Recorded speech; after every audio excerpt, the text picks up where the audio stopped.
High friends, welcome back to cinema option. Ajith sir சமீபத்தில் ஏன் இதெல்லாம் என்னால் முடியாதா அப்படின்னு அவரை சுற்றி வந்துட்டு இருக்க விமர்சனங்களுக்கு பதிலடி கொடுக்குற விதமாக ஒரு பேட்டியில் பேசியிருக்காரு. அஜித் சார் அவரோட ரசிகர்களுக்காக இந்த கடந்த வருஷம் 2 படங்கள் கொடுத்து குசிப்படுத்திட்டாரு அப்படின்னு தான் சொல்லணும்.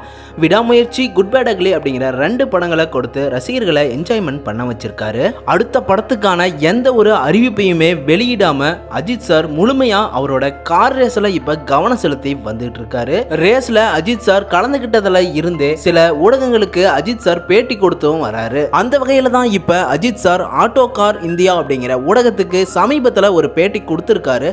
அதில் தான் அவரை சுத்தி வந்துட்டு இருக்க விமர்சனங்களை பத்தியும் அவருடைய பயணங்களை பத்தியும் ஓப்பனா பேசியிருக்காரு அப்படின்னு தான் சொல்லணும். அதாவது அவர் என்ன சொல்லியிருக்காருன்னா, மற்றவங்க என்னை எப்படி பார்க்குறாங்க அப்படிங்கிறத வச்சு நான் என்ன மதிப்பு போட்டுக்க மாட்டேன். நான் என்னோட விதிமுறைகளில் வெற்றியாளனாக இருக்க விரும்புகிறேன். என்னோட சினிமா கரியரில் தொடக்க நாட்களில் கூட தமிழோட உச்சரிப்பை பார்த்து பல விமர்சனங்கள் பண்ணாங்க. நான் என்னோட பலவீனத்தை புறக்கணிக்காம அதை சரி செய்ய கடினமாக உழைச்சேன்.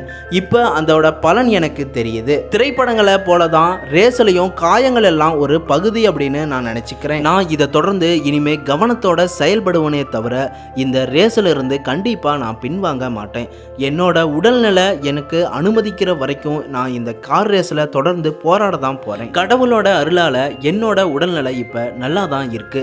என் குழுவும் குடும்பமும் எனக்கு ரொம்பவே ஆதரவா இருக்காங்க. 60 வயசுக்கு மேல இருக்கிறவங்க கூட கார் ரேஸ்ல கலந்துகிட்ட வீரர்களை எல்லாம் கூட நான் பார்த்துருக்கிறேன். அப்படி இருக்கும்போது ஏன் என்னால மட்டும் முடியாதா? கார் ரேஸ் எனக்கு வெறும் பொழுதுபோக்கு மட்டுமல்ல, நான் அதை ரொம்பவே ஆழமா நேசிக்கிறேன். நான் என்னோட குழுவை எட்ட முடியாத உயரத்துக்கு எடுத்து செல்லணும் அப்படிங்கிறது தான் என்னோட ஆசையாவும் இலக்காவும் இருக்கு அப்படின்னு அஜித் சார் அவரோட வாழ்க்கை பயணத்தை பத்தி ரொம்பவே ஆழமா கருத்து சொல்லியிருக்காரு. அஜித் சாருக்காக அவரோட ரசிகர்கள் எப்பவுமே அவர் கூட நிற்பாங்க. மேலும் இது போன்ற சினிமா அப்டேட் தகவல்களை தெரிஞ்சுக்க சேனலை சப்ஸ்கிரைப் பண்ணிட்டு பெல் ஐக்கனையும் கிளிக் பண்ணிக்கோங்க.